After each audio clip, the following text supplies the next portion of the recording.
বিবাহের পূর্বে অনেকেই কথা বলেছেন, গানের মাধ্যমে ওস্তাদরা এই কথার নির্যাস বার করবার চেষ্টা করেছে।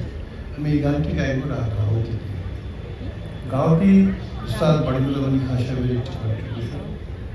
উনি একজন ভিক্ষুকের কাছ থেকে এই গাওয়াটি রাগ 5 টাকা নজরানা দিয়ে শিখেছিলেন। ভিখারি গাইছিলেন, ওনার ভালো লেগেছিল 5 টাকা 1931 সালে লাহোরে 5 টাকা নজরানা দিয়ে উনি এই রাগ শিখেছিলেন। তারপরে এই রাগ উস্তাদ বিলাল খান সাহেব, ইমরান খান সাহেব সবাই বাজিয়েছেন, আরো অনেকে বাজান। গান খুব কম লোক গান, কিন্তু এই রাগের বৈচিত্র্য হচ্ছে এই রাগের রাস্তা একটা কুলুমালানির রাস্তার মতো। যেরকম